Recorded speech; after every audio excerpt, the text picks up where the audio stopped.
Muy buenas noches, estimados doctores. Reciban un cordial saludo a nombre de nuestra institución, la Academia Nacional de Derecho, Actualización y Perfeccionamiento Profesional, ANDAP. El día de hoy vamos a continuar con el desarrollo de nuestro diplomado especializado en delitos de corrupción de funcionarios, el delito de crimen organizado, tráfico ilícito de drogas y el proceso de extinción del dominio. Recordarles que el día de hoy es nuestra 9ª sesión de este diplomado y asimismo en la sesión que se va a desarrollar el día de hoy, el tema es el rol de las fiscalías especializadas y las técnicas especiales de investigación aplicadas al delito de tráfico ilícito de drogas, el mismo que estará a cargo por nuestro ponente, el doctor Sergio Emerson Chávez Panduro. Como ustedes saben, el doctor es especialista en Derecho Penal y Procesal Penal. Bien, estimados colegas, recordarles que para que la sesión se desarrolle de manera activa, dinámica, pueden encender sus cámaras, asimismo formular sus preguntas en el chat, o pueden alzar el icono de la mano, se les va a habilitar el micrófono a cada participante. Asimismo, las preguntas que se van a formular deben ser de acuerdo al tema que nuestro ponente va a desarrollar el día de hoy. Bien, doctores, también pedirles, hay que guardar estricto respeto a nuestro ponente, a los organizadores del presente evento académico y a todos nuestros participantes quienes se encuentran en esta plataforma Zoom de ANDAP y a todos nuestros participantes que también nos están visualizando a través de nuestro fanpage de ANDAP. Muy buenas noches y doctor, sin más preámbulo, le doy el uso de la palabra para que pueda dar inicio a la sesión del día de hoy. Muchas gracias, doctor. Ok, muchísimas gracias, Andap, en primer lugar por la invitación a mi persona para estar presente en esta oportunidad. Mi agradecimiento a cada uno de ustedes también que se han dado cita para la sesión de clase el día de hoy. Vamos a tener 2 horas de sesión de clase hasta aproximadamente las 11 de la noche. Siempre yo suelo decir que las capacitaciones son obviamente bastante importantes porque nos permiten a nosotros conocer el contexto, uno, de lo que sí en esencia viene a ser el derecho y lo que en los últimos tiempos a veces se va dejando de lado, ¿no? Porque cuando hablamos de las cuestiones jurídicas, la cuestión jurídica es conocer la temática desde un contexto, uno, teórico del conocimiento procesal, de la parte especial y de la parte general, naturalmente. Y a las otras cuestiones que son opiniones son diferentes porque las cuestiones de opinión no necesitas ser abogado para dar una opinión, sin embargo, esta nunca va a ser jurídica porque los únicos que dan una opinión de esa naturaleza son quienes han estudiado eminentemente la carrera de Derecho, ¿no? Por 6 años, incluso con los estudios de maestría, otra maestría, doctorados, hasta un promedio, pues, eh, de cerca de 11 años, incluso estaría estudiando el tema jurídico. Entonces, por ende, la interpretación termina siendo muy diferente, no es una interpretación sencilla, ¿no? Bienvenidos entonces a quienes nos están viendo también a través de de la página de ANDAP Perú y a quienes están conectados a través de otros también, otras redes sociales y van siguiendo esta sesión de clase el día de hoy. Como les digo, sesión de clase que vamos a tener hasta las 11 de la noche aproximadamente. ¿Ya? Muy bien, vamos a empezar en el rol inicial, pues, del Ministerio Público, pero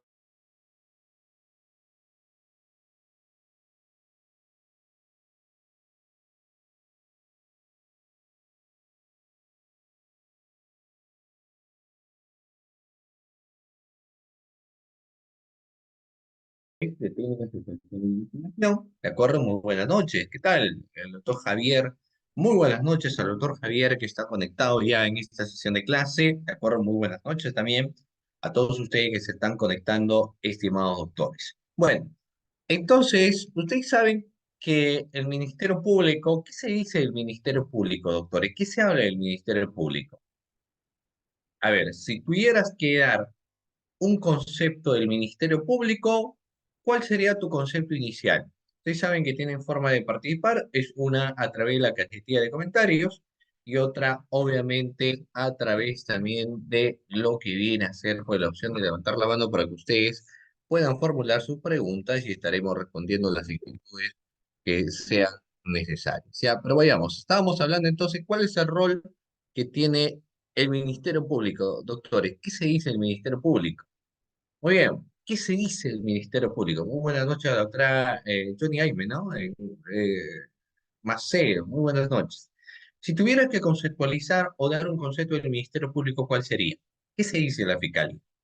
Primero que nada, que la Fiscalía es una institución autónoma, reconocida constitucionalmente, ¿no? Que tiene al amparo de nuestra Carta Magna, es decir, nuestra Constitución Política, y también a través de lo que establece el Código Procesal Penal. El Código Procesal Penal establece primero que el Ministerio Público como institución autónoma también es una institución jerárquica. Existe jerarquía en el Ministerio Público. Un primer nivel, donde precisamente se desarrollan varios factores en los temas de investigación, está a cargo de las fiscalías provinciales, donde en varias ocasiones, por ejemplo, hemos escuchado hablar del tema de sobrecarga laboral, carga de trabajo, ¿no? La primera instancia, obviamente son las fiscalías provinciales. Naturalmente son las que tienen mayor carga también. Luego tenemos un segundo nivel, que es donde se plantean, por ejemplo, los famosos recursos de elevación de acuados, denominación propia del Código del año 2004, o lo que algunos todavía a la fecha van denominando recurso de queja, pero ese término de recurso de queja no es propio de lo que es el nuevo Código Procesal Penal, sino que es del rezago del Código de Procedimiento Penal de 1940. Todo el recurso de queja, lo que se denomina también como las REAs, ¿no? También cuando se evidencia la contienda de competencia, cuando se tenga que analizar un sobreseimiento, en el caso el estadio ya está intermedio, entonces hablamos de las fiscalías superiores, que también suelen llevar los famosos casos OXI, y los casos OXI son aquellos que son denominados de denuncia contra magistrados. Entonces tenemos, fíjense, un primer estadio de las fiscalías provinciales, luego tenemos las fiscalías superiores, ¿y qué fiscalía falta, doctores? A ver, tengo fiscalías provinciales, tengo fiscalías superiores, ¿qué fiscalía nos falta? Precisamente esta fiscalía se encarga de designar FN, ¿ah? Se encarga de la designación del fiscal o la fiscal de la nación. Estamos hablando de la fiscalía sub.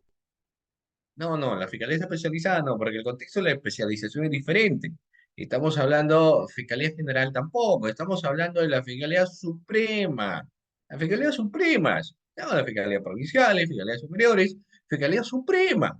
Y después de la Fiscalía Suprema, recién llegamos pues a FN. Entonces, el Ministerio Público es una institución jerarquizada. No hay jerarquía dentro del Ministerio Público, jerarquía reconocida por la Constitución Política y obviamente jerarquía reconocida por nuestro mismo Código Procesal Penal en las cuestiones de competencia, por ejemplo. Tenemos la primera instancia, que es una labor de investigación, una segunda instancia a la cual la persona puede recurrir vía lo que viene a ser una apelación, con las fiscalías supremas, que tienen divisiones como la Fiscalía Contencioso Administrativas, por ejemplo, ¿no?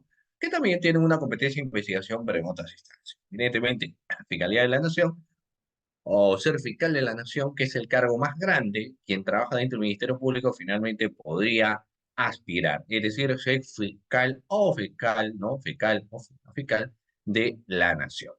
Ahora, lo que es cierto es que todo el Ministerio Público como institución tiene lo que hoy en día se denomina carga de la prueba. Pero ese contexto de la carga de la prueba está relacionado a que la Fiscalía en realidad, más que un contexto de carga de probanza, que es el rol que tiene, pero el Ministerio Público en realidad lo que desarrolla es una labor de investigación. Y el contexto de la labor de investigación, ¿qué significa? De que tenemos que recabar elementos de convicción, ¿no? Hay que recabar los indicios, ¿no? Existentes en el desarrollo de un proceso de investigación. De todo lo que se recaba, finalmente se va a analizar para que luego se tome una decisión. Esto va a depender del contexto o la situación o en el momento del proceso donde yo me encuentre. Naturalmente, podemos emitir entre los archivos preliminares desde la apertura de la investigación, o si ya nos encontramos en diligencias preliminares, podríamos emitir una formalización de investigación preparatoria, un archivo, y si ya se encuentra formalizado, se concluye la misma y podría formularse una acusación, un sobreseimiento o un requerimiento mixto, ¿no? Como lo podamos considerar necesario. Pero se desarrolla una labor de investigación. Naturalmente, si luego el fiscal, cuando ha investigado, cuenta con elementos de convicción suficientes, formula un requerimiento acusatorio, y ahí sí está que en el contexto de la acusación no se trata sencillamente de hacer una sindicación por sindicar. O sea, nadie te va a sindicar ser autor de un delito de lavado de activos, ser autor de un delito de crimen organizado, de tráfico ilícito de drogas, de trata de personas, si es que no contiene la acusación lo que son los medios probatorios. Por eso es que señala la cuestión de carga de prueba. El Ministerio Público goza de la carga de la prueba siempre y cuando evidentemente formula naturalmente un requerimiento de acusación. Pero también es cierto que si el fiscal, por ejemplo, no decide emitir un requerimiento acusatorio y por el contrario emite un requerimiento de sobreseimiento, entonces también tendrá que fundamentar el motivo por el cual ha decidido el fiscal sobreseer la investigación, ¿no? O sea, no se trata también de decir, bueno, eso es decidido, para mí no, no, no voy a acusar, sino tendría que fundamentar el motivo del por qué está emitiendo un requerimiento de sobreseimiento, como tiene que ser, ¿no? Bueno, luego de ello, entonces, después que esa carga de probanza tiene, obviamente existen sujetos procesales y tenemos a la defensa. Sobre la defensa, como nosotros también muy bien conocemos, recae la carga de recae la presunción de inocencia. Hay una pregunta bastante sencilla que lo formulo a ustedes en los siguientes términos, es que si se tiene o no que demostrar la presunción de inocencia de una persona en el proceso. A ver, yo les lanzo como pregunta, ¿no? ¿Pero qué creen ustedes? ¿Se tiene que demostrar que una persona es inocente o la inocencia de una persona se presume? ¿Qué opinión tiene, doctores? ¿Tengo que demostrar que una persona es inocente? Decirle, por ejemplo, no, le están imputando un delito de violación, un delito de tocamientos indebidos, un delito de criminalidad organizada, un delito de lavado de activos, un delito de corrupción de funcionario, cualquiera sea esta. ¿Se tiene que demostrar la inocencia de una persona? No, sino que se entiende que la inocencia de un individuo se presume, esto en base a que la carga de prueba naturalmente le corresponde en este caso al fiscal, ¿no? El fiscal tiene carga de la prueba y quien finalmente tiene que luego decidir qué hacer en el proceso de investigación. Pero la defensa no, entonces la defensa sobre ello recae una presunción de inocencia. Ahora, con eso también no digo que la defensa, si lo considera necesario, podría presentar una tesis demostrativa o sencillamente una tesis de refutación, pero no está obligado a tener que mostrar lo que viene a ser la inocencia de su defendido. Fíjense ustedes, pero ¿qué pasaría, no? Como planteamiento de que en realidad la defensa tenga carga de la prueba. A tu defendido le imputan delito de violación y tú tienes que demostrar que tu defendido no es autor de violación. A tu defendido le están imputando un delito de crimen organizado, un delito de lavado de activos, un delito de trata de personas, un delito de corrupción de funcionario, y tú más bien como defensa tienes carga de probanza de inocencia. Obviamente, fíjense ustedes cómo sería complicado pues, para la defensa, ¿no? Porque acá no tendrías que atacar la tesis del fiscal, sino tú tendrías la obligación de demostrar tu propia tesis de defensa. ¿No? Y eso no sucede pues en nuestro sistema procesal penal, porque tenemos a quien acusa, quien formula una acusación y quien puede hacer observaciones a dicha acusación, pero tú no planteas, por ejemplo, una tesis técnicamente en la cual vas a demostrar algo, ¿no? Por lo menos no obligatoriamente. Por eso no es descabellado escuchar a San Martín o incluso el doctor Fran Almanza Altamirano establecer que nuestro sistema procesal penal no es un sistema de teoría del caso. Si tú los escuchas a ellos, te dicen, no, se habla mucho de una teoría del caso, pero en nuestro sistema provisional penal no hay una teoría del caso porque los roles son diferenciadores. Y ciertamente sí, ¿no? A diferencia en la cual, por ejemplo, la tesis demostrativa para el Ministerio Público podría ser hallar la culpabilidad de una persona y la defensa de la tesis tendría que hacer es demostrar la inocencia, con obligación de reconocimiento procesal, y eso no lo tenemos. Si esto fuera así, entonces recién en esos casos sí hablaríamos de la existencia de lo que viene a ser una teoría del caso, ¿no? Por eso entonces quienes no denominan en este aspecto de teoría del caso, lo suelen denominar lo que son criterios adversariales, ¿ya? Eso seguramente lo vamos a analizar, sin embargo, en otra sesión de clase. Ahora pasemos a lo siguiente. El Ministerio Público tiene formas para investigar. Desde las formas tradicionales de investigación, es decir, conocido como las formas convencionales o frecuentes para investigar, hasta lo que se conoce como técnicas especiales de investigación o técnicas no frecuentes para desarrollar una investigación. Por ejemplo, cuando el fiscal emite una disposición de apertura y emite una decisión, dentro de la decisión puede señalar iniciar la investigación contra Pablito, contra Joaquín como presuntos autores de robo, luego de ello dispone la realización de diversos actos de investigación, ¿no? Sí, evidentemente nosotros lo hemos visto, sabemos en las cuestiones procesales que eso es así. Acá yo les voy a preguntar y les voy a contar un caso brevemente y ustedes me van a señalar qué actos de investigación podrían disponer naturalmente en la apertura de una investigación. ¿Ya? Ustedes van a hacer en pocas palabras el papel y el rol del fiscal y es algo que le caracteriza pues a un fiscal que tiene que tener, aparte del espíritu de investigador, también un gran criterio para poder disponer qué acto de investigación, de acorde al caso en concreto, se va a tener a bien de disponer, ¿no? Bueno, el caso es el siguiente, es un caso bastante sencillo. Tengo a Pablo, y Pablo, pues estudiante de la carrera de Derecho, un día sale de clase al promediar las 9 de la noche y toma un atajo. Toma un atajo, para su mala suerte le esperaban tres señores con pasamontañas, quien al ver a Pablo lo interceptan y empiezan a agarrarlo y buscan robar, ¿no?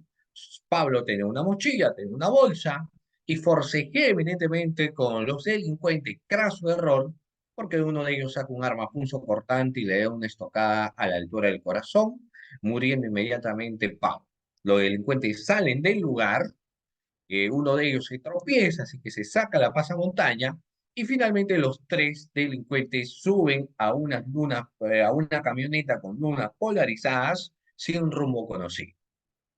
Estos acontecimientos que no fueron vistos directamente, pero sí fueron escuchados por una señora que vendía el emoliente por ese lugar, donde escucha los gritos del joven, y una persona que escuchaba, que vendía golosina, escucha también estos gritos, ¿no? Los cuales finalmente tanto la señora y el señor van al lugar y a, bueno, en a Pablito, que lamentablemente había sido asesinado. Entonces lo que hicieron en ese caso es llamar pues a la policía quienes vinieron y se tomaron ya las medidas correspondientes, comunicaron al fiscal para que luego se emite el levantamiento de cadáver correspondiente. La pregunta aquí es la siguiente: si tú fueras fiscal, ¿qué actos de investigación dispones en este caso en concreto? ¿Qué actos de investigación podrían disponer doctores? A ver, esa es la primera pregunta, ¿no? Vamos a ver, los leo. En el ejemplo que te puse, ¿qué actos de investigación podría disponer? ¿Qué dispones como actos de investigación?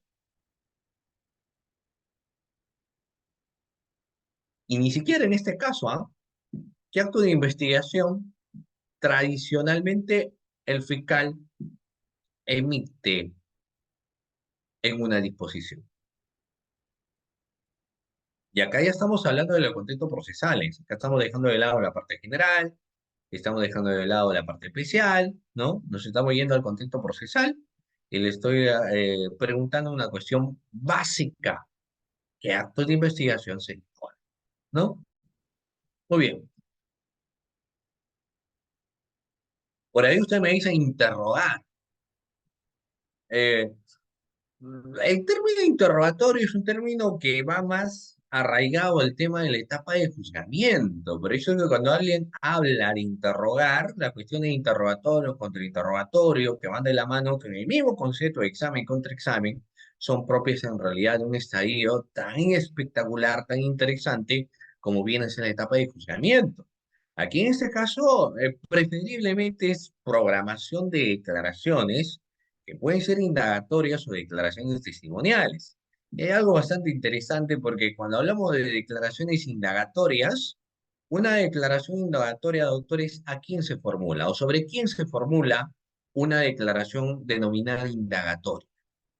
Obviamente al investigado, pues a quién es investigado se le permite, su declaración indagatoria, vamos a indagar, ¿no? En cambio, el caso, obviamente, del testigo, que no es sujeto procesal, es una declaración testimonial. Entonces, programamos las declaraciones para recabar de ellos, ¿no? De todo y cuanto conozcan, todo y cuanto sepan, naturalmente, en el caso de los testigos. ¿De acuerdo? Muy bien, entonces tenemos testimoniales. Pero como me dice también la doctora Gloria, siempre para poder ver sobre todo los contextos, las formas en las cuales se habría suscitado un hecho delictuoso, entonces nosotros podemos recurrir a la visualización de los videos. Pero para esa visualización de los videos uno tiene que requerir lo que son las cámaras de videovigilancia, ¿no? Las cámaras de videovigilancia. O sea, se ha dado un robo, se ha dado un hurto a un banco, han asaltado a un joven, han golpeado a una persona en el espacio público, quizá dentro de una entidad privada, pero necesitamos tener las cámaras de videovigilancia para evidentemente ahí ver cómo se han dado estos acontecimientos y tener mayores luces de qué decisión se pueda tomar.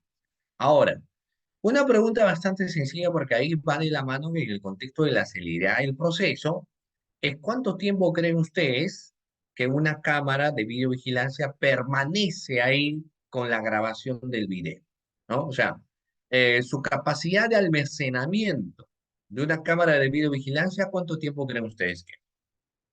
Imagínense que el suceso se haya dado el 21 de marzo, ¿no? Del año 2024, pero el fiscal dice, bueno, como yo estoy investigando y he declarado complejo, en el mes número 7 recién voy a requerir la cámara de videovigilancia, ¿no? Entonces, si requiere, por ejemplo, en el mes número 7, ¿creen ustedes que el video que ha requerido seguiría encontrándose ahí? Muy poco probable, ¿no?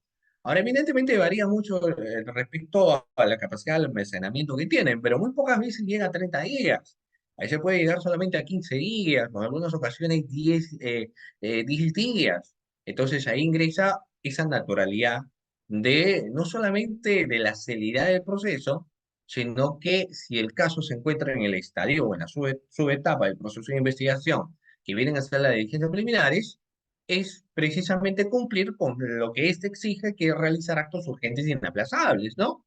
Entonces, lo urgente y lo inmediato, como una forma entonces tradicional para investigar, también tendría que ser requerir lo que son las cámaras de videovigilancia.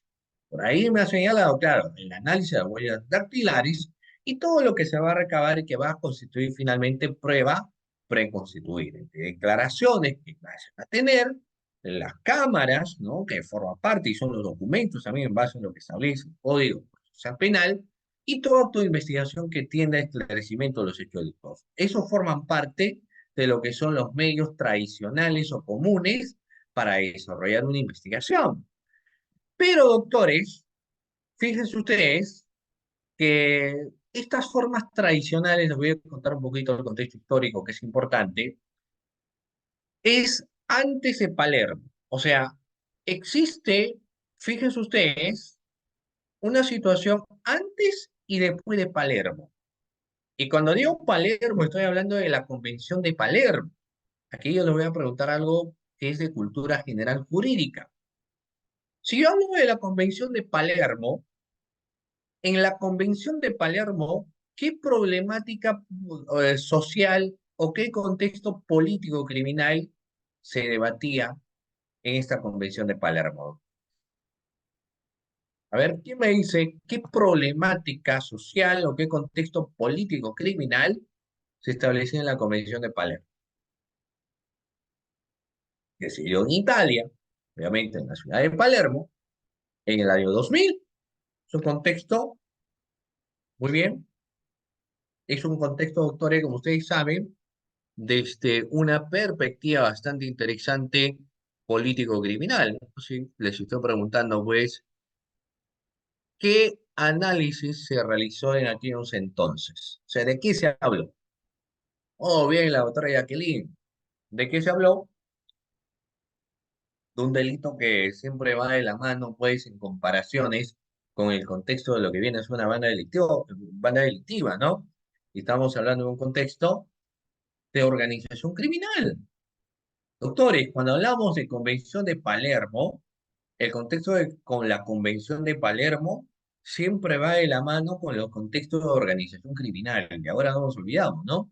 Muy bien, felicitaciones a la doctora Jacqueline. Claro, la Convención de Palermo, que se dio en el año 2000, nos hablaba de una problemática social de la delincuencia organizada, ¿no? Ya no era el típico caso del cogotero en la esquina, ya no era el típico caso de un asalto al paso, sino se estaba hablando ya de delincuencia transnacional, o sea, de grupos organizados que cumplían ciertos estándares, ciertas jerarquías, donde se tenía al dirigente, se tenía al líder, se tenía al brazo derecho, al brazo leal, que formaban parte ya de lo que viene a ser una organización criminal que evidentemente tenían perdurabilidad en el tiempo, duración en el tiempo, y tenían como objetivo enriquecerse económicamente, tener posicionamiento social, y en muchos de los casos, obviamente, también un posicionamiento político.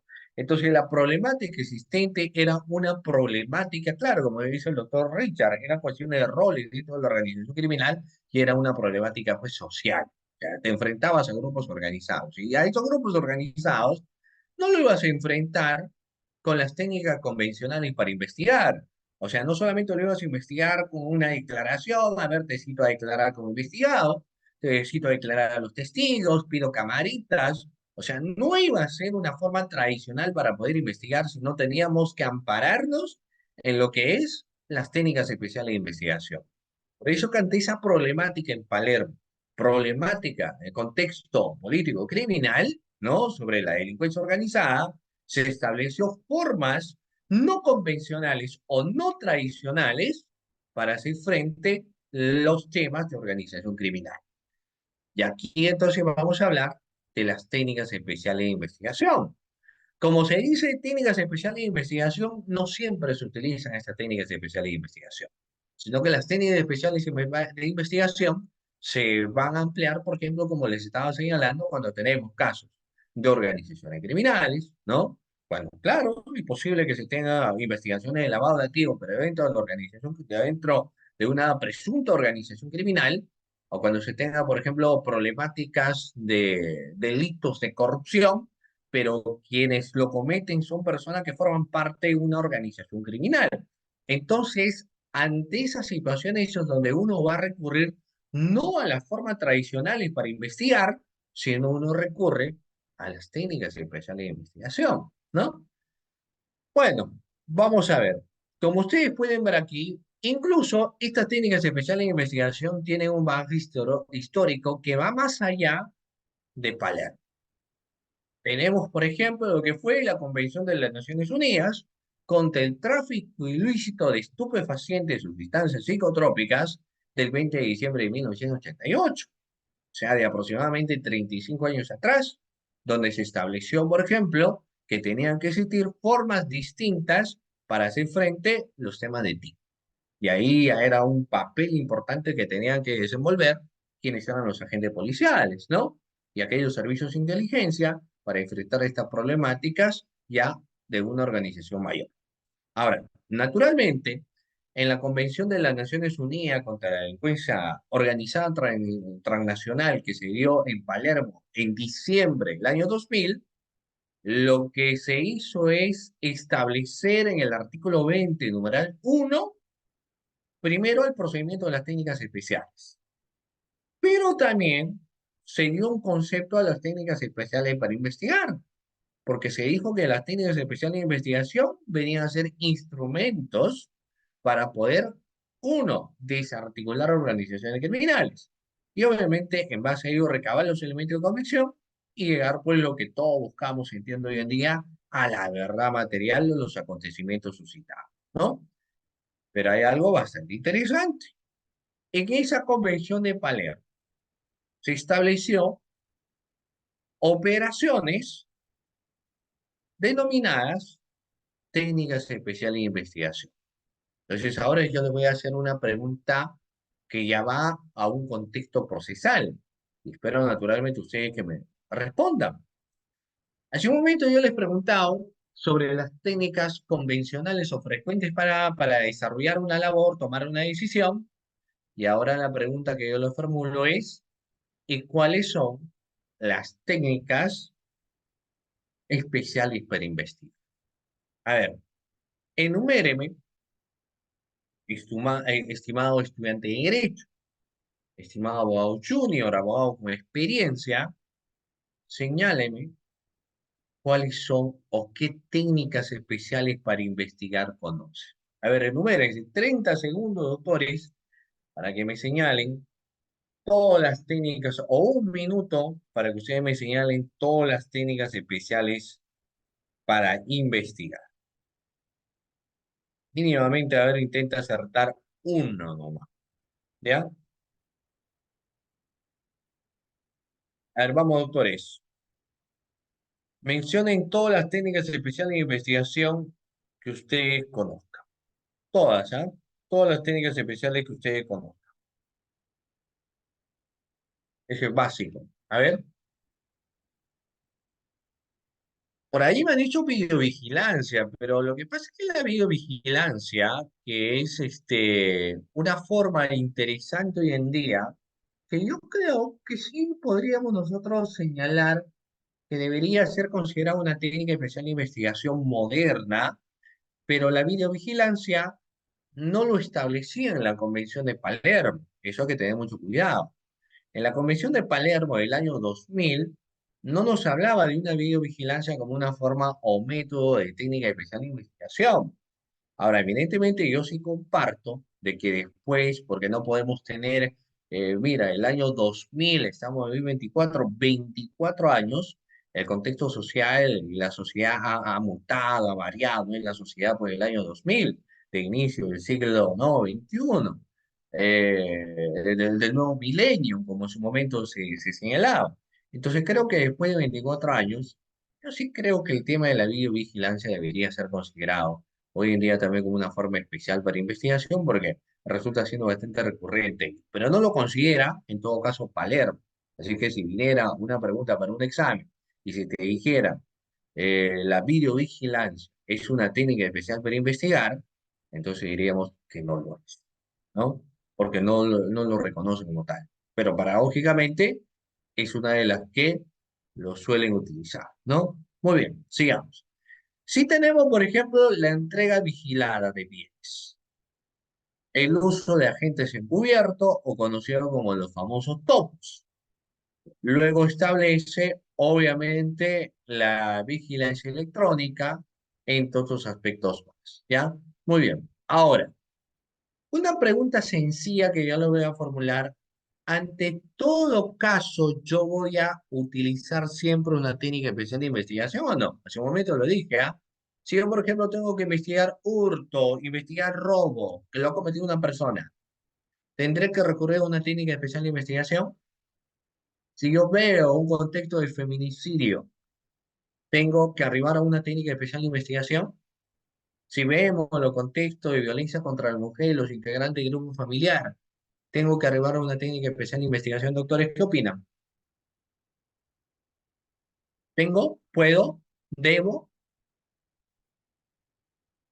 Javier me dice sí, o sea, ante un hurto y robo, uso agentes encubiertos.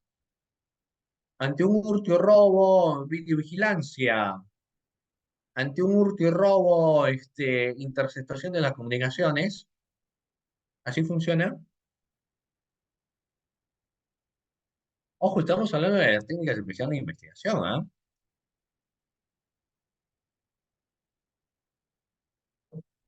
Obviamente que no. Obviamente que no. Claro. Claro, como dice el doctor Harry, va a ser un contexto de una excepcionalidad. Por eso ustedes en la diapositiva observan que cuando hablamos de técnicas especiales de investigación, para empezar, su aplicación es según las exigencias de cada caso en concreto.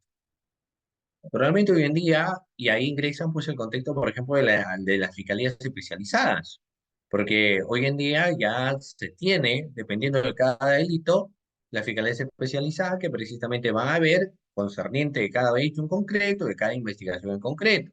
Se tienen las fiscalías especializadas en lavado de activos, las fiscalías especializadas en delitos de corrupción de funcionarios, las fiscalías especializadas en criminalidad organizada, las fiscalías supraprovinciales. Entonces se van teniendo fiscalías especializadas en cada materia, y esto es bastante interesante porque quien se especializa en algo, obviamente refuerza más los conocimientos que uno tiene, ¿no? Eso queda claro. Ahora, Vayamos pues al contexto entonces de que no siempre ante cada suceso o cada acontecimiento necesariamente uno va a recurrir a lo que es una técnica especial de investigación, sino solamente si sea necesaria y donde obviamente podamos evidenciar la complejidad de la investigación. Y obviamente si hablamos de crimen organizado, en contexto de criminalidad organizada, sí vamos a tener que hacer uso de las técnicas especiales de investigación. Cuando hablamos de tráfico ilícito de drogas, en ese caso en concreto también va a ser necesario que podamos recurrir a lo que viene a ser, pues, doctor, es una técnica especial de investigación, ¿ya? O sea, eso para empezar. Ahora, vamos a ver, ve, que el empleo de las técnicas especiales de investigación con el escrupuloso respeto de dos principios claves, me señala. Primero, de razonabilidad entendido como no arbitrariedad y de proporcionalidad. Es decir, la necesidad de un subprincipio del género que es el principio de proporcionalidad. Por eso yo lo decía, no siempre vamos a acudir a las técnicas especiales de investigación. Si tenemos casos cuya naturaleza no es complejo o si es complejo solamente de 8 meses, entonces no tengo por qué recurrir a una técnica especial de investigación, suficiente con las tradicionales, ¿no? Muy bien. Ahora, luego de eso, vamos a ver que en estos contextos de técnicas especiales de investigación se necesita la colaboración de otras instituciones y organismos del Estado para que de forma conjunta se pueda trabajar. ¿Ya? Muy bien. Fíjense con lo que voy a señalar a continuación porque lo que voy a mencionar son las técnicas especiales de investigación. ¿Qué técnicas especiales de investigación podemos encontrar? El primero de ellos. Ahora, ¿qué ley establece esa técnica? Porque yo sé que ustedes me pueden preguntar y lo están haciendo porque me dicen, bueno, si vamos a hablar de técnicas especiales de investigación, quiero saber la ley, para que en base a esa ley pueda repasar, pueda estudiar y pueda ver cuáles son precisamente esas técnicas especiales de investigación. Y mucha atención, estamos hablando de la ley 30077. Reitero, estamos hablando de la ley 30077. Esa ley 30077, que la ley contra el crimen organizado es la que establece las técnicas especiales de investigación. Y es la que enumera incluso cada una de ellas. Por ejemplo, una técnica especial de investigación, que yo creo que ya es obsoleta. Con el respeto, evidentemente, a esa técnica especial de investigación, pero es obsoleta. La interceptación postal, como primera técnica especial de investigación. Dos, la intervención de las comunicaciones. Eso lo vamos a analizar también. Eso sí me parece bastante interesante. ¿De acuerdo? Muy bien. Vamos a ver. Siguiente. La circulación y entrega vigilada de bienes delictuosos. Ojo, el agente encubierto y la vigilancia y seguimiento. Es decir, la ley 30077, ley contra el crimen organizado, me establece 5 técnicas especiales de investigación. Ojo, 5 técnicas especiales de investigación. Vamos a ver, vamos a ver si están atentos, bueno, y si tenemos capacidad a veces de retención. Ya lo acabo de mencionar y ahora nuevamente te pregunto, ¿cuáles son las técnicas especiales de investigación? Enuméreme las técnicas especiales de investigación. A ver, doctores, enuméreme las técnicas especiales de investigación. ¿Cuáles tendremos? Vamos. ¿Qué técnicas especiales de investigación? Lo acabamos de decir, ¿ah? ¿Qué técnicas especiales de investigación encontramos, doctores? Vamos. Son 5. 5. Lo hemos dicho. Lo acabamos de decir hace poco.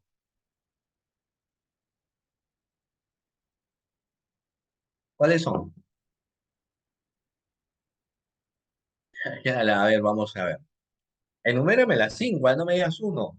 Las 5. Javier, el agente encubierto, Leonardo, el agente encubierto, Jenny, intervención de las comunicaciones, vigilancia y seguimiento. Ya. Y los demás doctores, a ver, vamos nuevamente, mira, vamos nuevamente a repetir para que la idea es que también nosotros, bueno, ya lo acabo de mencionar y la idea es que nosotros nos vayamos pues de esta clase conociendo algo, ¿no? Por lo menos.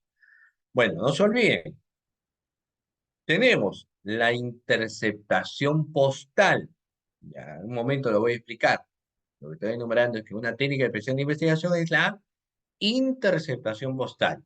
Dos, la muy conocida, seguro que eso hemos escuchado varias veces, la intervención de las comunicaciones, artículo 10 de la ley 30077. ¿Qué más tenemos? La circulación y entrega vigilada de bienes delictivos, el agente encubierto y la vigilancia y seguimiento. ¿Ya? Por aquí les voy a preguntar algo que en algunos textos yo lo he leído, me ha sorprendido, ¿ya?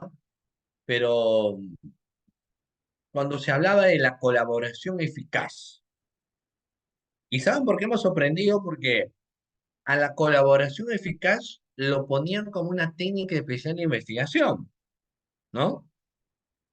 Y la pregunta es, ¿realmente la colaboración eficaz podrá ser una técnica especial de investigación? ¿Qué opinan, doctores? Ustedes saben que en el contexto de la colaboración eficaz es cuando una persona da información y dependiendo de dicha información y lo que se hizo en fase de corroboración de la información, podríamos tener pues que la persona que postuló y que ahora es colaborador eficaz y se firma el acuerdo de colaboración eficaz tenga beneficios premiales, ¿no? Pero la colaboración eficaz está más cerca de ser un mecanismo de simplificación procesal que una técnica especial de investigación, desde luego que sí. Claro, porque los temas de técnica de especial de investigación tienen su arraigo inicial en la Convención de Palermo. Lo que el contexto de la colaboración eficaz más bien como que va teniendo una autonomía distinta, no apegada a un mecanismo de simplificación procesal, sino en el contexto de marco de definición de ser un procedimiento, ¿no? No contradictorio y que tiene como premisa la justicia negociada. Eso no lo podemos considerar, a pesar que un texto, como te digo, yo por ahí lo vi, que lo consideraban como una técnica especial de investigación. Pero no es una técnica especial. ¿Ya? Muy bien. Entonces, vamos a que sigamos. Empecemos con la intervención postal. Doctores, este contexto de la intervención postal que yo le dije es un tanto obsoleta, ¿no? Obviamente con el respeto a lo que tiene que existir en la denominación, lo que en su momento fue de mucha ayuda, el contexto de la interceptación postal, hoy en día ya no lo es y les voy a explicar por qué. A ver, y lo vamos a ver a continuación. Doctores, ¿cuántos de ustedes en la actualidad se comunica con cartas? A ver, ¿alguno en la clase que en la actualidad se comunique con cartas, que tengan que emitir sus cartitas ahí, llevarlo a través del cartero, los buzones, y ustedes saben que eso tenía una magia también, a diferencia de ahora, porque estamos hablando que antes uno emitía una misiva, ¿no? Y a la persona que iba a recibir la carta lo recibía pues dependiendo de la distancia donde se encontraba. Podría ser en 3 días, 4, 5, una semana, o hasta incluso en muchos casos 2 semanas. Y las personas con muchas ansias esperaban pues que llegara la misiva, ¿no? La carta. Entonces uno lo abría y ahí estaba todo el mensaje. Y qué bonito era, ¿no? En aquel momento donde las comunicaciones eran a través de estos envíos postales, de estas cartas, donde tú podías expresar muchas cosas o informar algo.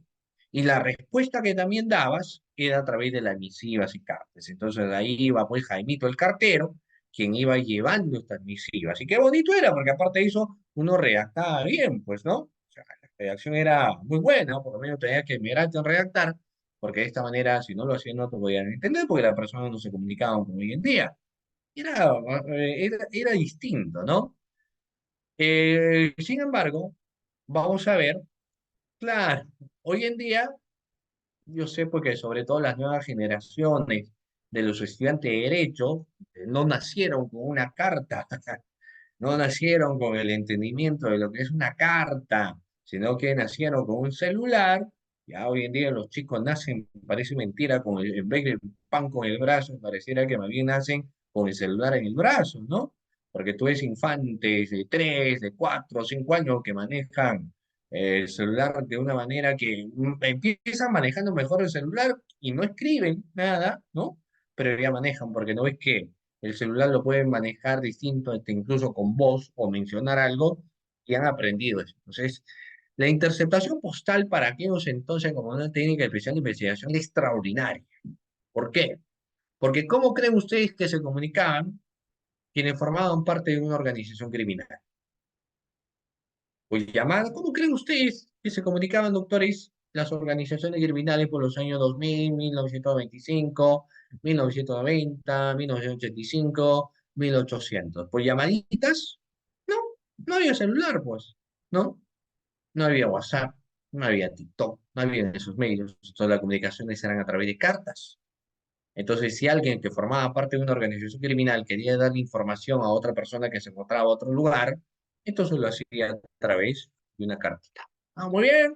Esta es la cartita que estamos ahí, tal día vamos a llevar droga. O esta es la carta en la cual quiero que nos espere porque vamos a llevar, por ejemplo, armamento robado, qué sé yo, o cualquier hecho delictuoso. Entonces, se enviaban pues las misivas, las cartitas, se enviaban ahí a través de los postales. Entonces, se buscaba neutralizar esas cartas. Para la neutralización de las cartas, se aplicaba una técnica que es la interceptación postal. En esa interceptación postal se podía pues establecer quién era el emisor, o si ya se sabía quién era el emisor, ahora ya se iba a saber quién era el receptor y también se iba a saber el contenido de la carta que le enviaba. Entonces era muchísimo más fácil dar con el paradero o saber por lo menos quién era la otra persona que formaba parte de la organización criminal, ¿no? Porque claro, las comunicaciones se desarrollaban para aquellos entonces a través de lo que eran cartas. Pero doctores, hoy en día, ¿cómo ustedes se comunican? ¿Con cartas o con qué se comunican? A ver, ¿cuál es la red social que más utilizan ustedes en la actualidad para comunicarse más? Todo el mundo se comunica hoy en día, pues, a través, en su momento fue claro, en su momento fue el Facebook, ¿no? En su momento fue el Facebook, por supuesto, y una vía enorme de comunicación era el Messenger, en su momento, ¿no? Y la gente de Messenger por acá, Messenger por allá, y todo en Messenger. Y más, salió pues el tema de que en su momento el boom fue el Facebook, entonces todas las personas tenían Facebook, ¿no? Colgaban y demás, y eran la forma de comunicación. Salió luego, como dice el doctor Javier, el correo. Entonces ya a través de los correos, ¿no? Del Hotmail en su momento, de acuerdo, entonces la comunicación eran a través del correo. No tenían la misma rapidez, pues, que hoy en día se tiene, pero sí era mucho más rápido porque no invertías, ¿no? O sea, lo que invertía la persona es en pagar el internet nada más porque ya tenías tu correo y podías comunicarte a través del correo, y así empezaron a salir más y más y más. Hoy en día la persona ya se comunican a través del WhatsApp. Posiblemente vaya a salir, y eso va a ser, ¿no? Porque el tema, claro, como dice el doctor Javier, esos tipos eran únicos, pues, ¿no? El tema es que siempre el adelanto tecnológico cambia. Entonces, hoy en día, los quienes forman parte de una organización delictiva ya pues ya no se comunican a través de lo que vienen a ser mensajitos o cartitas, sino a través de WhatsApp. Un WhatsAppazo, como por ahí algunos lo señalan. Entonces, ya con el WhatsApp ya se van comunicando, tal cosa, en fin. Incluso las llamadas, para que no queden rastros, se dan llamadas a través de WhatsApp, ¿no? Entonces, se van comunicando de esa forma, se comunican a través de otras redes más, incluso hay comunicaciones a través de TikTok. Entonces, se van comunicando de esta manera, de esta forma. Entonces, por eso lo decía, buscar hoy en día una interceptación postal en un contexto moderno donde no hay ya forma, o hay pocas, porque sí es cierto, se sigue manteniendo todavía lo tradicional, pero cada año menos, porque nuestros abuelos o bisabuelos, para quienes viven, no se acostumbran a las redes sociales. Están acostumbrados muchas veces a la forma tradicional de las cartas, pero lamentablemente los años pasan, muchas personas van falleciendo, van naciendo y las nuevas generaciones van naciendo con las redes sociales. Por eso es que el tener una interceptación postal de la Convención de Palermo del año 2000 como forma de lucha contra la organización criminal actualmente, bueno, creo que ahí mejor ponemos la videovigilancia, ¿no? Que es en todo caso la más tradicional. Pero lo vamos teniendo, ya lo vamos teniendo. Luego de ello, otra técnica especial de investigación, que aquí yo les voy a Primero, hacer una pregunta, porque usted sabe que a mí me gusta hacer muchas preguntas, porque se entiende que todos nosotros ya somos abogados, o quienes son estudiantes de Derecho, pues están empapados en el ámbito jurídico. Entonces me gusta hacerles preguntas, ver qué respuesta me dan y en base a ello nosotros vamos pues dándoles la explicación, ¿no? Muy bien. Claro, doctora, ahora con tecnología ha cambiado bastante, pues por sí, claro, muy bien la doctora Yoni, porque lo que pasa es que hoy en día se comunican de varias formas, pues, ¿no? O sea, fíjense que ustedes antes, es un pequeño paréntesis, ¿ah? Antes de la pandemia, los eventos virtuales, o sea, existían, pero no en la misma magnitud que hoy en día hay. O sea, para aquellos entonces habían eventos virtuales, pero eran clases grabadas propiamente, ¿no? O sea, quienes disfrutaban eran quienes estaban en una clase presencial, y los demás tenían que ver la clase grabada. No podían hacer ni preguntas, no podían intervenir, no podían ver en tiempo real, obviamente al ponente, sino que tenían la grabación. Así que la mayoría de personas prefería una clase 100% presencial. Pero la pandemia ha marcado un antes y un después también en el contexto de capacitaciones. Porque hoy en día, ¿qué es lo que se tiene? Cuando ustedes han visto antes de la pandemia, a menos quienes estaban obviamente en la universidad, pregrado, posgrado, pero ustedes creen que antes de la pandemia había alguna institución a nivel nacional que daba capacitación de 9 hasta 11 de la noche? ¿Existía alguna institución? No, no existía ninguna institución de capacitación en el ámbito jurídico en la cual el estudiante estaba presente de 9 hasta 11 de la noche.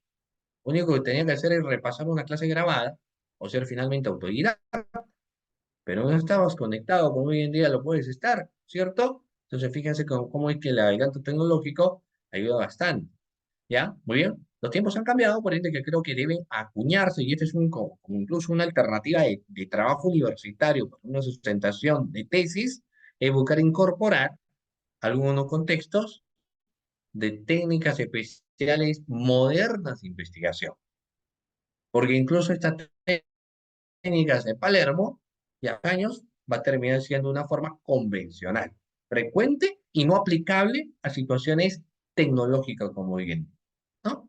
Muy bien.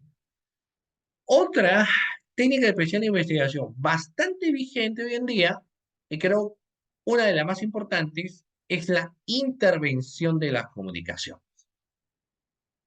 La intervención de las comunicaciones como técnica especial de investigación. Pero yo les voy a hacer naturalmente aquí una pregunta. Doctores, ¿será lo mismo hablar?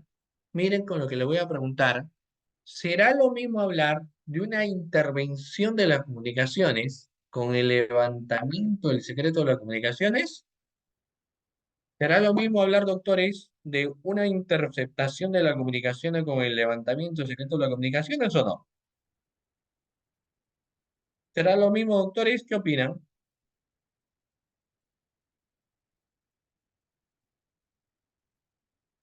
A ver, ¿será lo mismo o no?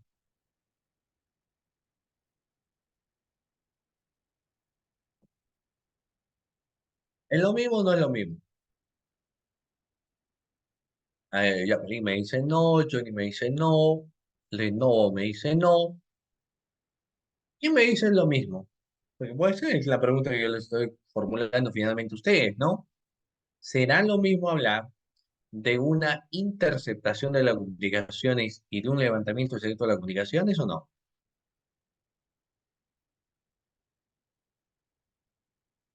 Ya, a ver, creo que nadie me dice que son iguales, ¿no? Por lo menos no los puedo, o alguien me ha señalado lo contrario. Lo que sí me están estableciendo que no es lo mismo. Entonces la pregunta es, si no es lo mismo hablar de interceptación de las comunicaciones que el levantamiento de las comunicaciones, ¿cuál es la diferencia? ¿Qué diferencia el uno y el otro, doctores? ¿Qué diferencia un levantamiento de las comunicaciones de una interceptación de las comunicaciones? A ver, ¿qué lo diferencia? A ver, vamos a ver. ¿No? Dice, para interceptar necesita la autorización mediante requerimiento para la interceptación. Y para el levantamiento no haces un requerimiento. Ambos son con requerimientos y ambos necesitan la autorización del juez. Para un levantamiento de las comunicaciones, autorización del juez. Para las interceptaciones de las comunicaciones, también, porque si no estás vulnerando lo que viene a ser un derecho fundamental, que es la inviolabilidad de comunicación.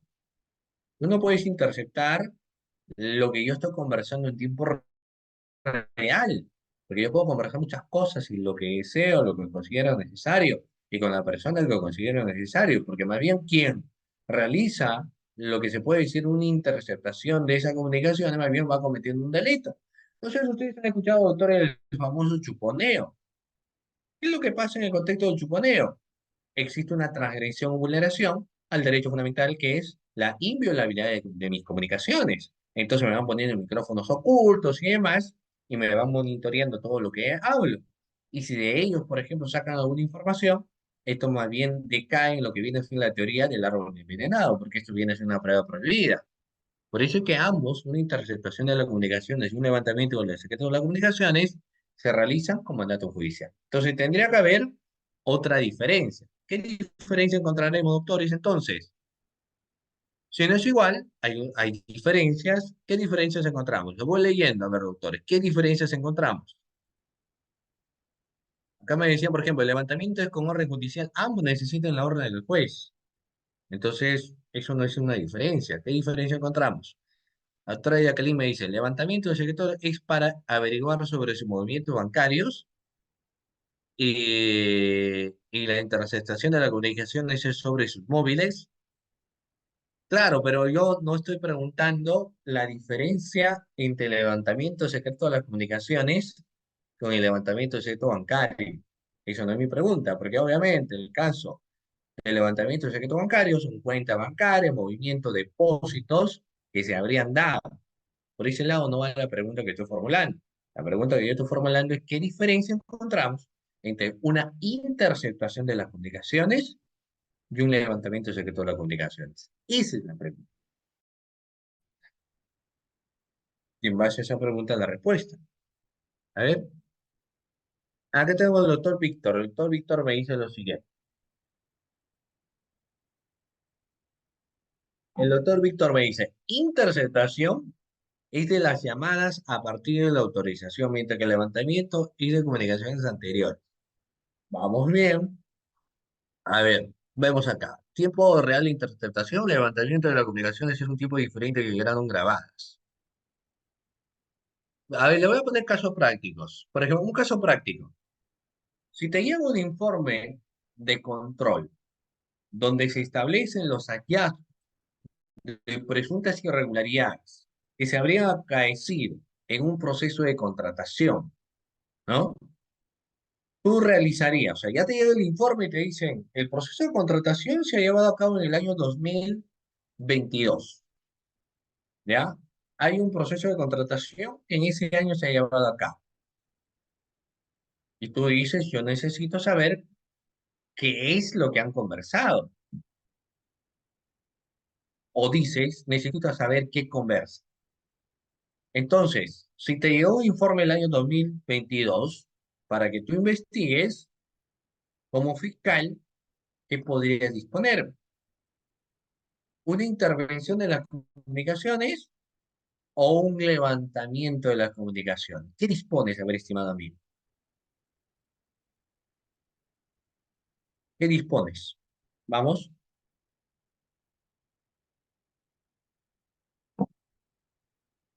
Te reitero el ejemplo si te has perdido, ¿ah? Hay un informe de la Contraloría.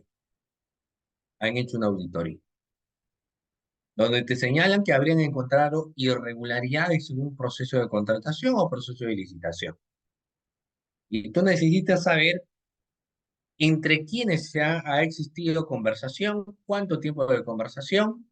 Para ser más exacto, tú necesitas saber la conversación de quienes formaban parte de la institución con los proveedores, que participaron también en el proceso de licitación. Como fiscal, ¿qué dispones? Una intervención de las comunicaciones, ¿no? O llámalo interceptación de las comunicaciones o el levantamiento de las comunicaciones. A ver, ¿qué dispones? Es un caso práctico, ¿ah? ¿Qué dispondrías? A ver, doctores, ¿qué dispondrían? Para empezar, ¿los sucesos se están dando en este momento o son sucesos que ya se dieron? ¿Son sucesos que ahora se están dando o son sucesos que ya se dieron? Son sucesos pasados, pues. Son sucesos que se dieron hace un tiempo atrás. Te han remitido el año 2022 el informe, pero no se están diciendo que necesariamente los acontecimientos se han dado el año 2022. Puede ser que los acontecimientos se hayan dado el 2019, 2018, 2017, ¿no? Pero te están emitiendo el año 2022. Entonces tú dices, ah, bueno, lo que voy a hacer es un levantamiento del secreto de las comunicaciones, no una interceptación del secreto de las comunicaciones, porque es un suceso que ya pasó. Es un acontecimiento que se ha dado hace mucho tiempo. Entonces lo que uno va a tener que hacer es un levantamiento del secreto de comunicaciones. Técnicamente hablando, es un requerimiento de levantamiento del secreto de comunicaciones que se dirige al juez de investigación preparatoria, quien a través de una resolución podría declararlo fundado o infundado.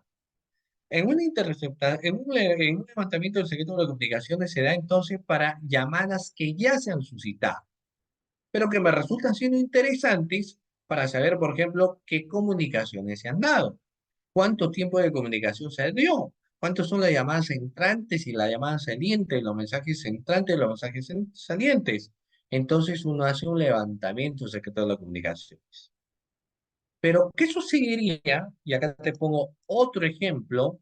Tú eres un efectivo policial, entonces como efectivo policial te acabas de dar cuenta que en una casa, ¿no? Aparecen camionetas con una polarizadas y van saliendo sujetos, porque no te consta todavía, y en droga. De 100% no estás seguro, pero llevarían probabilidad de coca. Entonces tú dices, bueno, yo necesito saber quiénes se reúnen. Entonces, por ejemplo, pones una videovigilancia interna con mandato judicial. Pero en tu videovigilancia interna no te es suficiente para ver qué es lo que conversan. Y tú dices, yo quiero saber qué es lo que están conversando para que de esta manera yo pueda saber entre quiénes es la comunicación, qué hablan, de qué hablan, dónde quieren dar el gran golpe, etcétera. Entonces, quieres saber qué comunicaciones están existiendo. En ese caso en particular, si tú fueras fiscal, ¿qué dispones? ¿El levantamiento de las comunicaciones o la interceptación de las comunicaciones? Tú como fiscal, ¿qué dispondrías? ¿Levantar la comunicación o interceptar la comunicación?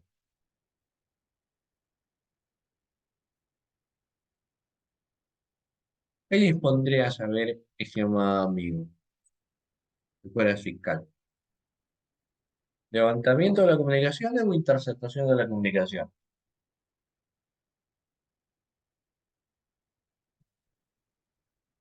Obviamente yo creo que todos coincidimos que en ese caso en concreto que yo les comento, necesitamos saber de qué están hablando, ¿cierto? ¿Qué se dicen? ¿De qué hablan? ¿Qué comentan? Necesitamos saber esto. Entonces, como es en tiempo real o tiempo actual, lo que uno va a desarrollar es más bien la intervención de las comunicaciones. No claro, la interceptación de la comunicación, o denominado también intervención de las comunicaciones. No un levantamiento de las comunicaciones, porque el levantamiento es en tiempo pasado, cuando ya hay llamadas que se han hecho. ¿Estamos claros? Yo creo que sí, ¿no? Muy bien. Dicho esto, pues, doctores, vamos a ver, fíjense ustedes, existe un procedimiento, cuatro protocolos en conjunto para la interceptación de las comunicaciones. Existe una resolución que ustedes lo pueden encontrar en las redes sociales también, que no es otra cosa, doctores, que la resolución de la Fiscalía de la Nación, la número 4933-2014 MPF. Mucha atención con la resolución que estoy señalando.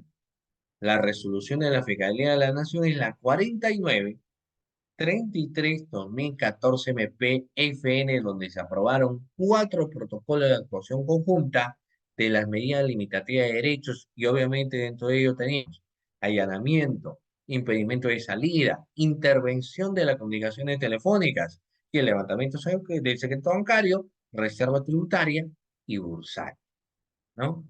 Eso se tenía. Yo les invito para que ustedes mayormente puedan profundizar en esta resolución, ¿no? 4933 de 2014, ¿no? Muy bien. Y vamos a ver que para poder llegar brevemente, ustedes saben cómo creen que alguien empieza a realizar una interceptación o una intervención de la comunicación. ¿Con qué creen ustedes que se inicia, doctores? Para arribar a una interceptación de las comunicaciones. Todo nace con un informe policial.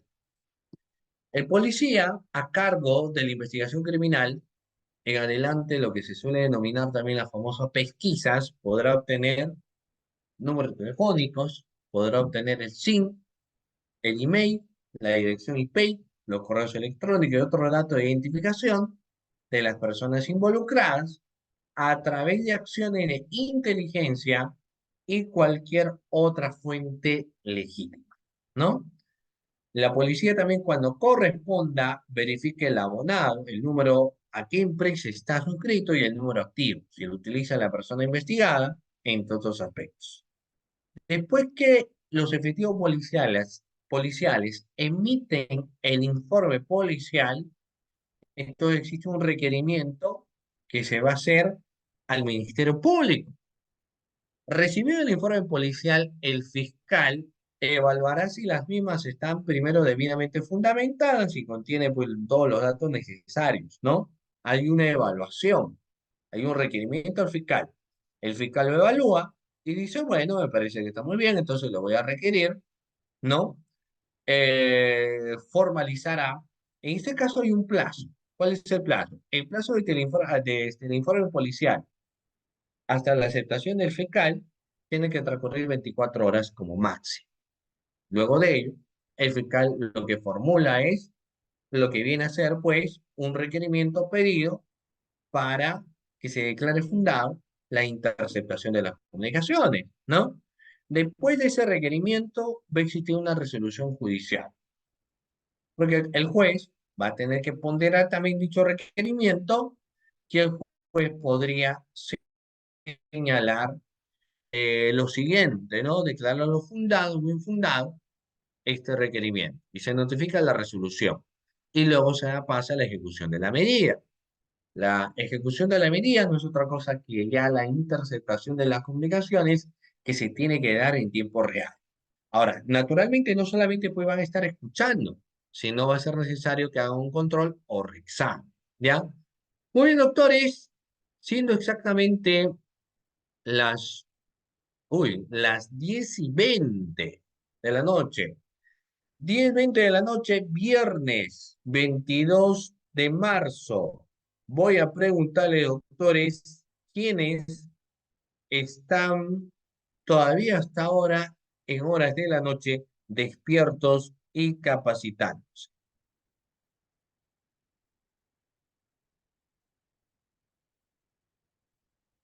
A ver, vamos a invitar a todos los que se encuentran despiertos, de acuerdo, doctores, a que puedan, por favor, encender su cámara. A ver, para poder evidente verlos, ver quiénes están presentes, pues aquí, está la doctora, bueno, los doctores, está el doctor Johnny, Aime, por ejemplo. A ver, vamos a ver, doctores, quiénes están aquí. La doctora Juana Arteaga, la doctora Jacqueline, la doctora Yarixa Morán, la doctora Carol también se encuentra ahí. Muy bien.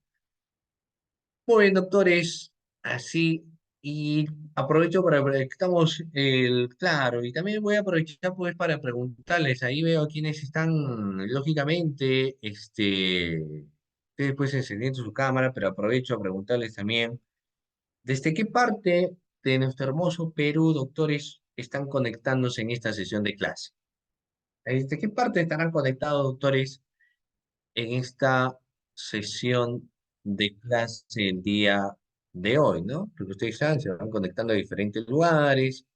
Y bueno, eso resulta siendo bastante importante también, ¿ya?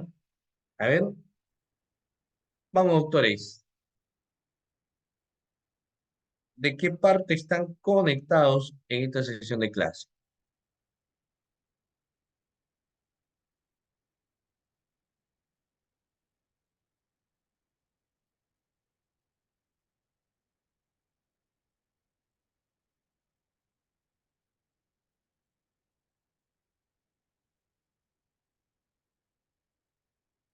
Ok, muy bien. Acá lo voy leyendo. A ver, me dicen que está conectado de Juan P. San Martín, de Lima, Juana de Lima, Jesús de Chincha, de Ayacucho, Chimbote, Ciudad Blanca de Arequipa, Cusco, Lima, Johnny de Lima también, de la Ciudad de la Eterna Primavera.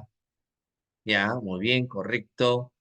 También está de Moquegua, Cusco, Apurímac, desde Ecuador, también por aquí Apurímac, ok, Huaraz, desde Lima, Huánuco, Arequipa, Chiclayo, ya, muy bien, o sea, Pasco también, Rossi, ya, entonces veo que están conectados pues ustedes, diferentes partes también de nuestro territorio nacional, ya.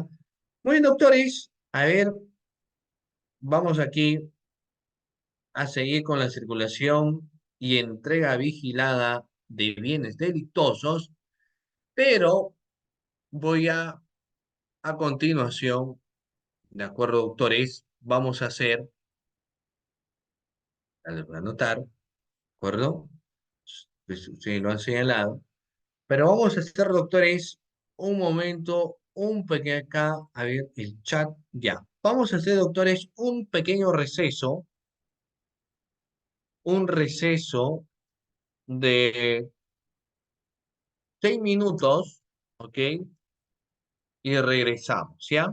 Ustedes aprovechen también para tomar algo, etcétera. Hacemos un pequeño receso de 6 minutos y estamos regresando. Son exactamente 10:24, ¿ya? Y vamos a estar después de 6 minutos retornando. No se vayan ahí, doctores. Regresamos en 6 minutos.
Muy bien, regresamos.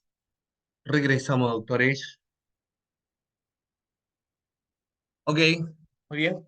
Entonces, retornando de nuestra sesión, habíamos hablado entonces para poder recurrir a lo que básicamente viene a ser el contexto de, bueno, en este caso, la intervención de las comunicaciones, estaba mencionando primero la existencia de una resolución de la Fiscalía de la Nación, que es la resolución 4933, también 14 MPFN, ¿no? Donde hemos señalado que todo nace a través de lo que viene a ser un informe policial.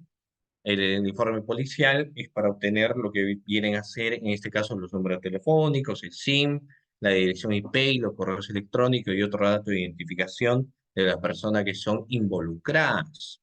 Luego de ello hemos establecido que va a haber una solicitud o requerimiento por parte del Ministerio Público. Primero, evidentemente, la ponderación del informe policial.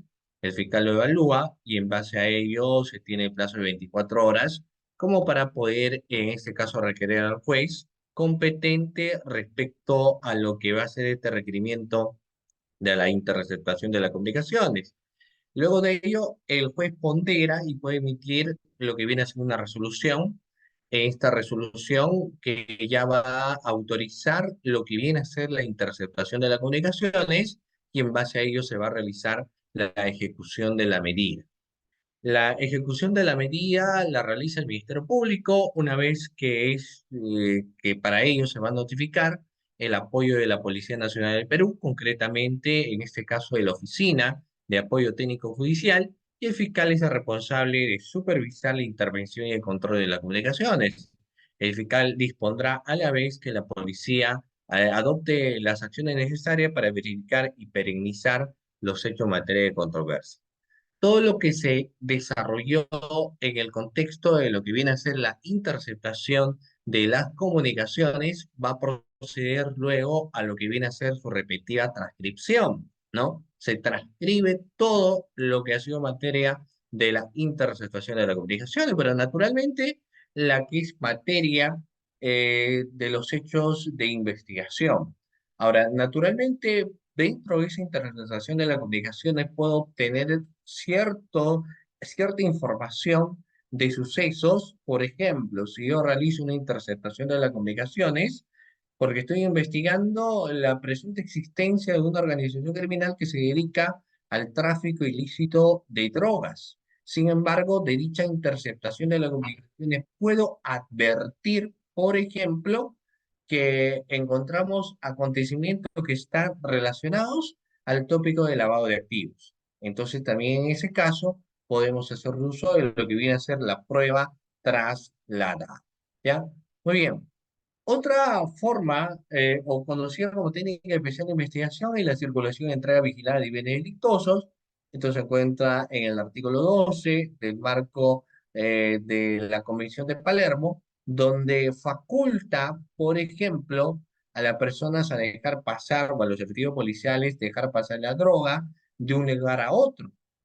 Naturalmente, lo que podría en ese caso corresponder es lo que viene a ser su incautación, pero como el objetivo es saber quiénes son las otras personas que forman parte también de la organización delictiva, de la organización criminal, entonces se deja pasar la droga para poder ver a qué personas llegan, quién es la persona que recibe, a quién envían, quién es la persona que recibe el envío.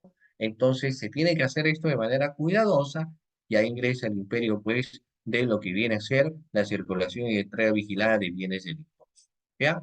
Muy bien. Ahora vamos a pasar al siguiente tema, que es bastante interesante, bastante amplio también, ¿ya? Que está relacionado, doctores, a lo que viene a ser el agente encubierto. Voy a empezar preguntándoles, ¿qué entendemos? Les voy a pedir para ello su participación, doctores, por el agente encubierto. ¿Quién es un agente encubierto? A ver, cuando hablamos del agente encubierto, doctores, ¿de quién estamos hablando?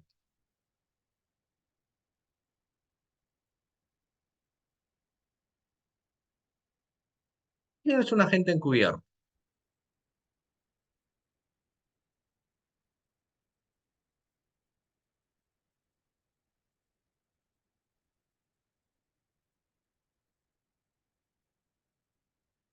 A los agentes encubiertos también se lo conocen como los famosos topos. Y alguien me dice de la policía. Catito se conecta y Catito nos dice, hola. ¿Pero quién es un agente encubierto, doctores? ¿Quién será un agente encubierto? A ver, ¿alguna idea que tengan, doctores? A ver, los chicos que se encuentran aquí en la clase. ¿Qué es un agente encubierto?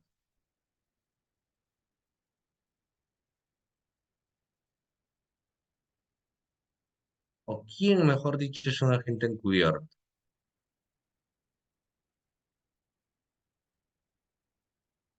Ya, de la policía, pero ¿en qué consiste? ¿Qué entendemos por el agente encubierto? A ver, ¿alguna idea, doctores, que tengan? ¿Quién es un agente encubierto? ¿Dónde radica la importancia de conocer quién es el agente encubierto? A ver, acá voy teniendo su participación. Me dicen, por ejemplo, es el infiltrado en una organización, el policía. Si Lupu me dice, un agente encubierto es un policía judicial que de forma voluntaria acepta tener una nueva identidad otorgada por el Ministerio Público, interino que le permite dar cobertura para llegar a entrar a las organizaciones, y un policía infiltrado. Acá me dice la policía, un PNP capacitado para filtrar dentro de lo que viene a ser, pues, una organización criminal. Nati me dice policía autorizado por la fiscalía.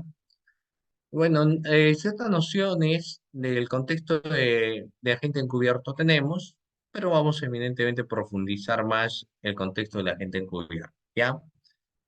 ¿Ustedes saben cuál es la otra denominación que le dan a los agentes encubiertos? O sea, ¿cómo también lo suelen conocer a los agentes encubiertos? ¿Ustedes han escuchado de aquel término, doctores, que dicen los famosos topos? ¿No? O sea, se habla de los famosos topos dentro de un organismo. Claro, los famosos topos, ¿no? El agente encubierto coloquialmente también es conocido como topo, es el infiltrado, como ustedes muy bien lo han establecido, dentro de lo que viene a ser una organización criminal, ¿ya?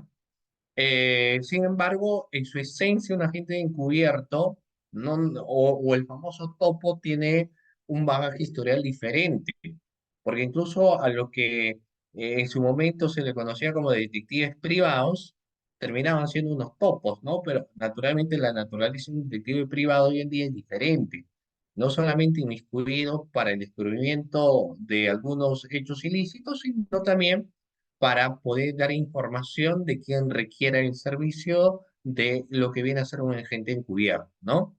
Pero en el contexto de la organización criminal, el término topo estaba relacionado finalmente a quien se encrucijaba dentro de una organización delictiva para poder participar dentro de lo que realiza esta organización delictiva, pero con el objetivo de dar información, ¿ya? Ahora, naturalmente no cualquiera puede ser un agente encubierto, sino tendrá que ser una persona bastante especializada. En este caso será un miembro de la policía que investiga organizaciones sociales, políticas, sindicales o organizaciones sindicales y obviamente también a las organizaciones criminales. Para entablar el procedimiento de lo que viene a ser los famosos agentes encubiertos, resulta importante saber lo que establece el Decreto Supremo número 004-2014-JUS, ¿no? Donde implementa aspectos fundamentales de la identidad de quién es el agente encubierto y aparte de eso garantiza la protección en el marco de una técnica especial de investigación. No siempre resulta siendo importante tener un agente encubierto, sino que va a depender de la naturaleza del caso y del hecho delictuoso que se va a llevar a cabo. Ahora, por cuestiones metodológicas, entonces, ustedes muy bien lo han establecido, que un agente encubierto va a ser un miembro de la Policía Nacional que esté debidamente capacitado, debidamente instruido para poder inquisitarse o ingresar a la organización delictuosa, realizar actividades como parte de la organización delictuosa, pero dar información. No obstante, ahora yo les voy a preguntar si será lo mismo hablar de agente encubierto y de agente especial. Si yo hablo, doctores, agente encubierto y agente especial, ¿estoy hablando de una misma persona? O sea, es lo mismo el marco de conceptualización de agente encubierto y de agente especial. ¿Será lo mismo, doctores, o no? No lo sé, ¿no? Yo por eso les lanzo como un interrogante para que, como estamos haciendo la participación de ustedes también, entonces les pregunto, si yo hablo de agente encubierto, ¿es lo mismo que hablar de agente especial? Porque ambos finalmente van a dar una información, ¿ah? El agente encubierto me da una información y el agente especial también me va a dar una información. Ambos proporcionan información durante el desarrollo de una investigación. Si no es lo mismo, ¿en dónde radica la diferencia? Miren, por ejemplo, queda claro que cuando hablamos de un agente encubierto es un miembro de la Policía Nacional, ¿no? Una persona capacitada, instruida en esos aspectos. No tampoco cualquiera, sino alguien que se ha preparado y se forma en ello también. Pero ¿qué pasaría, por ejemplo, como ustedes saben que existe el tráfico de flora, el tráfico de fauna, ¿no? Está prohibido la comercialización de loros, está prohibido que se pueda comercializar monitos, que se pueda comercializar tortugas, ¿no? Hay una prohibición. Entonces, ¿qué pasaría si una señora que vende pues sus animalitos, pero de venta legal, se da cuenta que dentro del mercado donde ella también trabaja, hay personas que trafican con tortugas? Trafican con loros, con canarios, con papagayos, ¿no? Y el Ministerio Público está atrás quienes realizarían estas actividades de tráfico de fauna, ¿ya? Y aparece esta señora y dice, yo puedo darles información, Ministerio Público, que va a ser muy importante para ustedes. Porque yo como estoy ahí, yo conozco cómo se mueve esto y conozco pues quienes participan y quienes están ahí detrás de estas actividades. Entonces la pregunta es, ¿esta señora que va a dar información, que se preste, quiere dar información, será una agente encubierta o será una agente especial? ¿Será agente encubierta la señora o será agente especial? Obviamente, pues la señora no puede ser agente encubierta porque no es un agente policial, sino que la señora será un agente especial, ¿no? Porque, ¿qué nos dice el concepto de agente especial?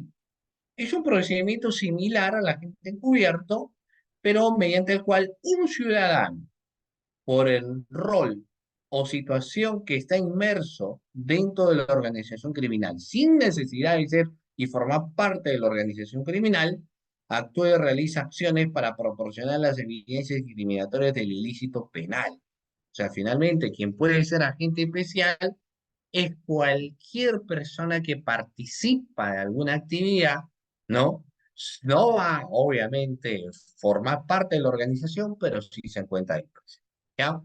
Ahora, vamos a ver, preguntas sencillas, pero ¿cuándo uno acude a un agente encubierto o a un agente especial?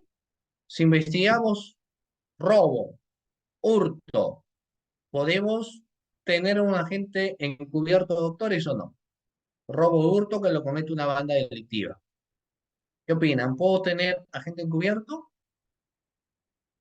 Delitos de corrupción de funcionarios.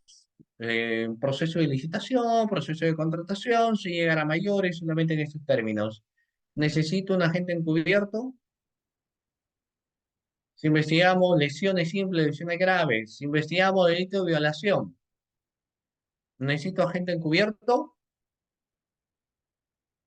Si investigo tráfico ilícito de drogas, en el caso del tráfico ilícito de drogas, que lo realiza una organización que tiene durabilidad en el tiempo, que sobreviven de estas actividades de la comercialización de drogas, es decir, hablo de criminalidad organizada. En ese caso, claro, como lo menciona ahí en el caso de PIP, tráfico ilícito de drogas, ¿puedo recurrir a un agente encubierto? Por supuesto que sí. ¿Por qué? Porque el primer requisito que me establece es que si yo quiero recurrir a un agente encubierto e incluso a un agente especial, tiene que haber indicios razonables de la comisión de un delito, es cierto, pero que este delito necesariamente esté vinculado a la criminalidad organizada.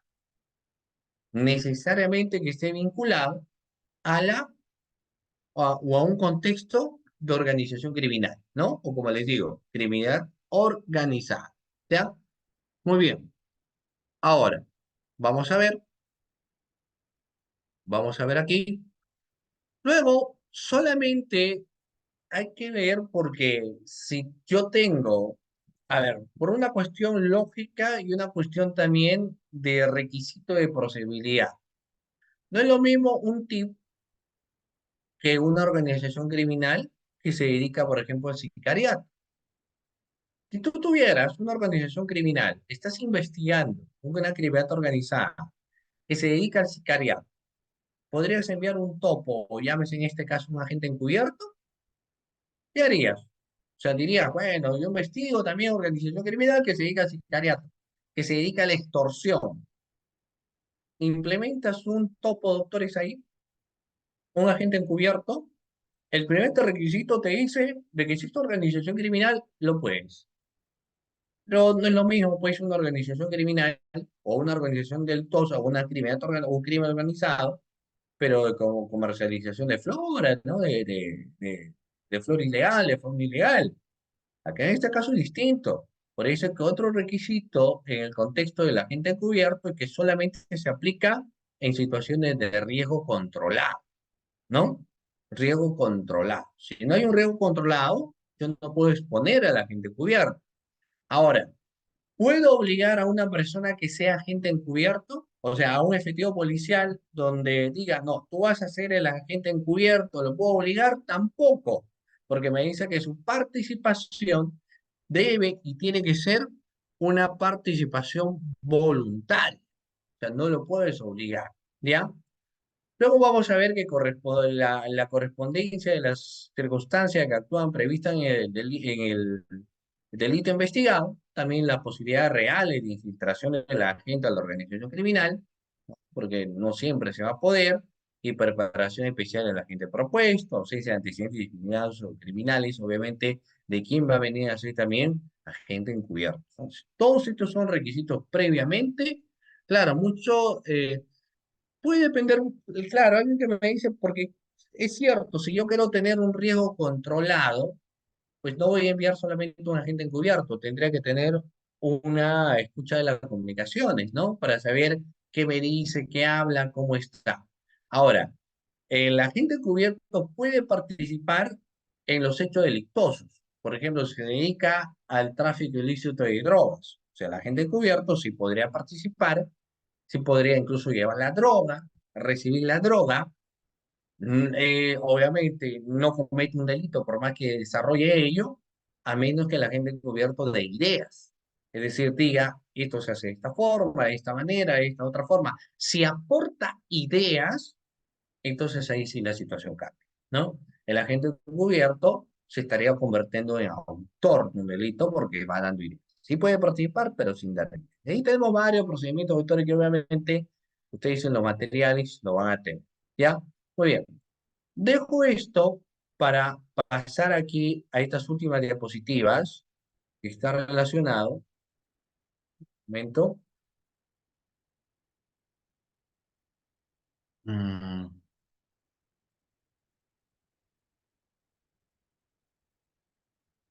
al tráfico ilícito de drogas. Llámese en ese caso TIP, ¿no? Si hablamos de tráfico ilícito de drogas, estamos hablando pues obviamente del famoso TIP, ¿no? Bueno, esta es la pesquisa y la biovigilancia, que también es interesante.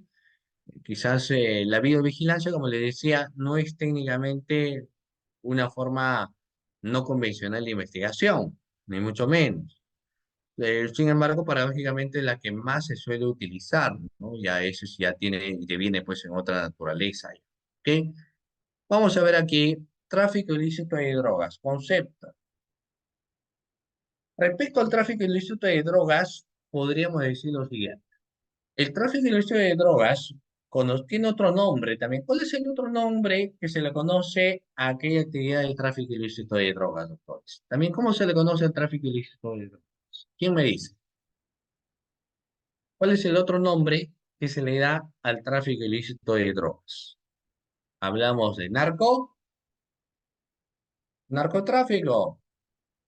Obviamente, el tráfico ilícito de drogas, pues, en este caso es una industria ilegal mundial que consiste en el cultivo, manufactura, distribución y venta de drogas ilegales.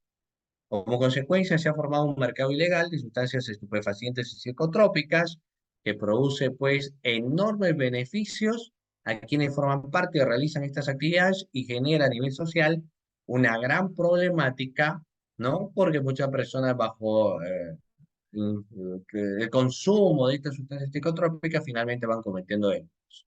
¿De acuerdo? Muy bien. ¿Qué es la droga? Hay un concepto inicial de droga, sí, es un fármaco o medicamento, es cualquier sustancia con capacidad de alterar el proceso biológico o químico de un organismo vivo con un propósito no nutricional. El artículo 226, que tiene su código, excelente porque vamos a remontar al artículo 226, acá tengo el Código Procesal Penal. El artículo 226, estimados doctores, me hace mención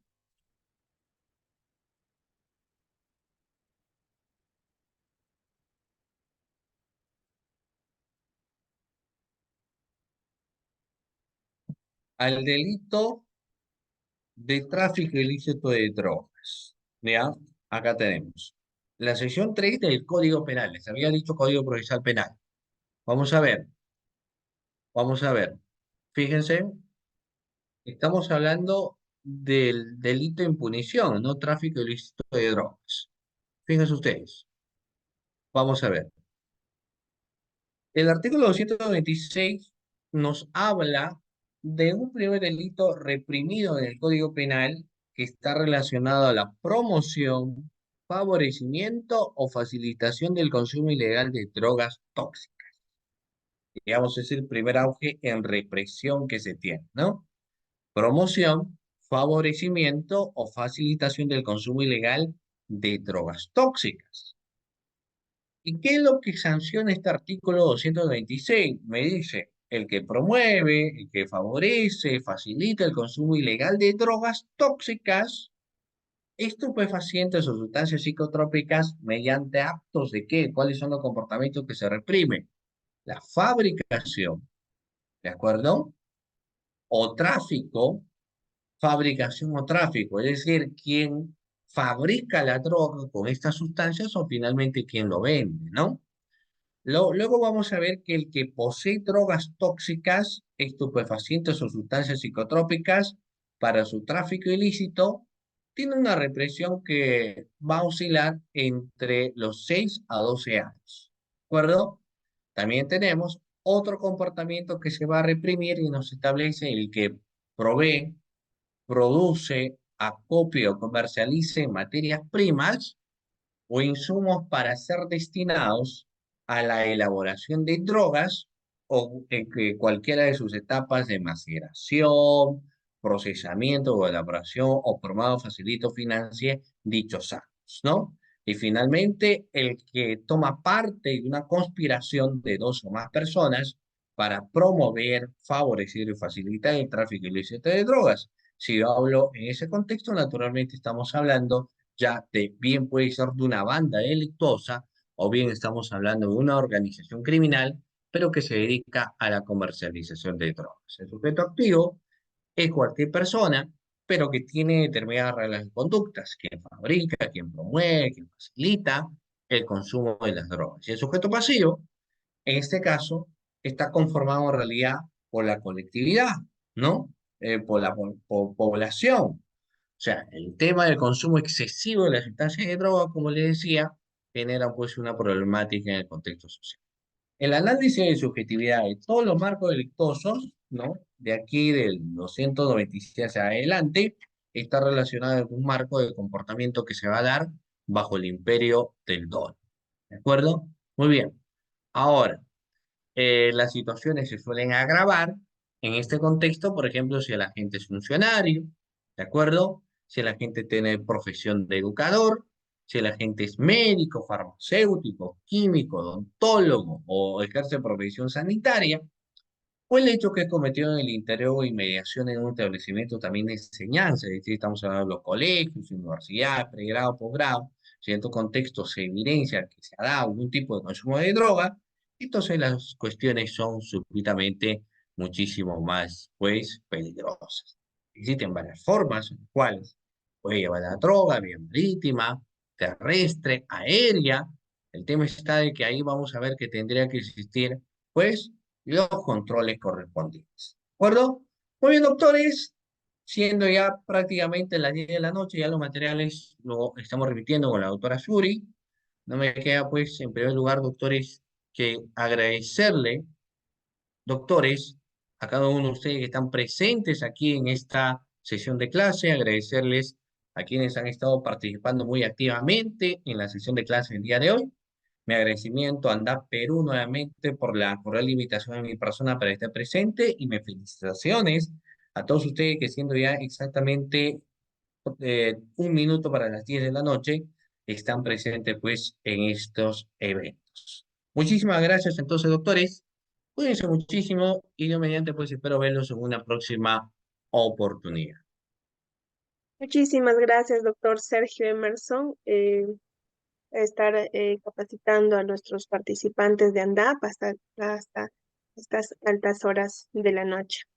Estaremos en contacto para nuestros próximos eventos académicos, doctor. Muy buenas noches. Bien, Buenas doctores, noches, doctora. agradecerles. Gracias, doctor. Bien, doctores, agradecerles a cada uno de ustedes por habernos acompañado en la presente sesión. Los materiales del presente curso estaremos subiendo a su plataforma virtual de cada participante.